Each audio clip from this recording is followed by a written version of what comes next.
Hey y'all, welcome back to my channel. Amy here. So tonight or today or whenever you're watching, I just kind of decided to do like this short and sweet little video on my 2020 reading stats. I thought that's how we'd kick off my looking back at 2020 reads. We're gonna go over my favorites. We're gonna maybe look at some disappointments. I'm probably gonna break everything down in some categories like male romances, because I read a lot of male romances, mystery, thriller, horror, fiction, that kind of thing. I'll probably break it down into a couple little videos so it's not so long. But anyway, I just wanted to share with y'all in this video my stats for 2020. But before we get into that, I have a new bottle of wine that I'm going to be trying tonight. This was recommended to me by one of my cousins. She told me it was really good. It's called Bonanza. It's a Cabernet Sauvignon. So if you're a cab girl, cab guy, give it a try. I don't know. We're going to try it tonight. Got my wine glass here. It's a little bit more pricier than what I normally spend on wine, and I say pricier, it was $25. I normally don't go over 15. I know, except for, you know, if I want to buy something for a special occasion or just want to treat myself to a nice bottle of wine. Well, I thought this would be a nice little treat. It's not quite too expensive, but it is still over what I normally spend wine on, but I'm told it's very good. So let's give her a taste, just a little bit to start us off.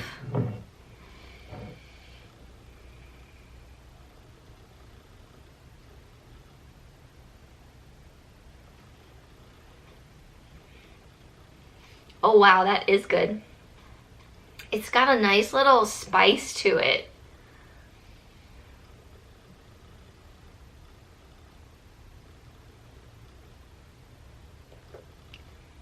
Yeah, it's got like a little kick. It's really good. Okay, that one's going on my list next to Snoop. All right, so let's jump into the stats. First, we'll go over my Goodreads stats. Let me see if I can get my phone to record. Okay. I'm still getting used to my new phone, y'all, so just bear with me. All right, we'll go into Goodreads. So let's start off. I think, where is it at? It's under my books, under 2020 year-end books. Here we go. All right, my year-end books. So I'll post it right here. So according to Goodreads, I read 47,334 pages. Read/listened to. I read/listened to 146 books for the year of 2020, which is really good. That's the most I've ever read before. If we keep scrolling down, my shortest book was 48 pages, which was The Sleep Tight Motel. Loved that little short story. If you haven't picked it up yet, by Lisa Unger, check it out. My longest book was Imaginary Friends by Stephen Chbosky at 705 pages. A little long in my opinion, but you know, that's just my opinion. Average book length in 2020 was 324 pages. My most popular book that people also shelved was The Perks of Being a Wallflower. No surprise there. Also by Stephen Chbosky. My least popular book, Poor Dallas Christmas. I really enjoyed this little short story by R.J. Scott. This was just a little Christmas, very short story. Really cute. My average rating for 2020 was 4.2 stars, which is pretty good. My highest rated on Goodreads, I'm not sure what that means, if it's like highest rated overall or just overall of what I've read. I'm not sure, but coming in at 4.52 average stars is Heartstopper Volume 1 by Alice Olson. And then my first review of 2020, I even forgot I read this book. The Prince and the Bedeviled Bodyguard by Charlie Cochet, or Cochet. I'm not sure exactly how she pronounces it. That was an okay read. I didn't continue with the series because, meh, yeah. And then here are all my books in 2020. It's really fun to go back and look at everything. Of course, I don't think they're going to show like all 146 books, but it was really fun to go back and look at everything. My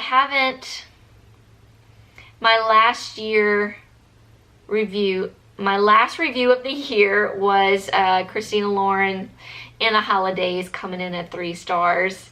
Yeah. So that's it. That's my Goodreads stats. Now, according to my stats, I kept a little notebook. I kept this little notebook for both 2019 and 2020. This is Erin Condren notebook that I personalized for myself. So yeah, I kept all my books in here. So according to me, I just kind of broke it down into some categories for my 2020 stats of the year. I didn't go through and count every single one of them. I left it up to Goodreads. Hopefully it's around about right. I don't know. But I did write down every single book that I read, just because I like to do that. I like to write stuff down. So coming in at my top most read genre, of course, is male romances. I read 70 male romances. My next top genre, no surprise there, is mystery, psychological thrillers. I read 49 of those. And then I sort of tiptoed into horror, like baby steps, like baby horror, like nothing.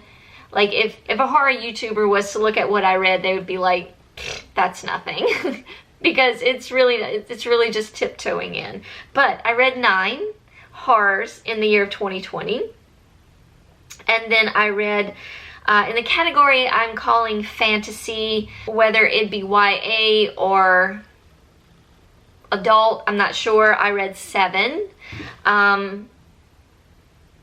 And then coming in last, I kind of grouped this category together as well, like regular contemporary romance as well as just fiction. I read 5.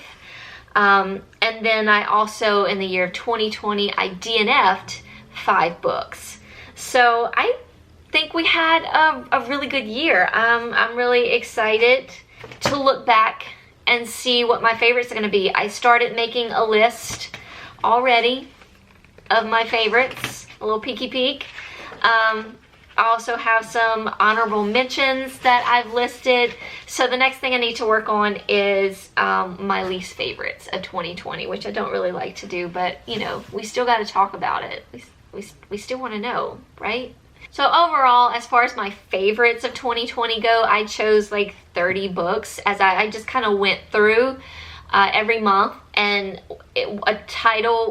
when I saw a title and it just sparked something in my brain, I wrote it down because that meant that I really liked it, and I still like talk about it. I still think about it. It's still there. So that's what my favorites to me is going to be. And so I think I'm going to break it down from there. Male romances, mystery thrillers, that kind of thing.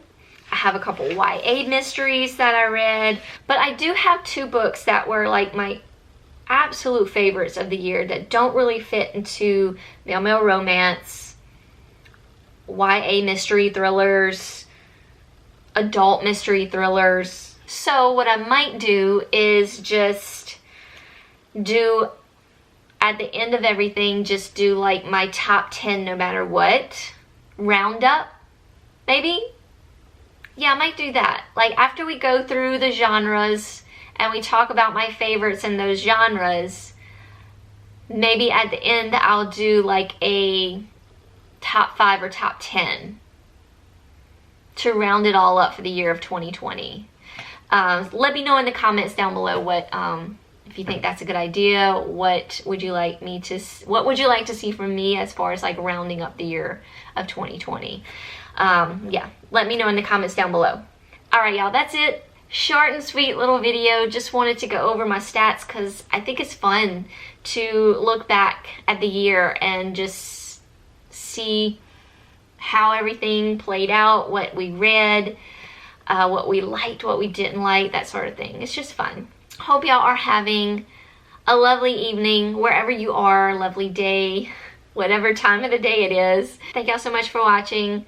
As always, hope you're all staying safe and staying warm. Hugs from me all around, and cheers. I'll see y'all in my next video. Bye, y'all.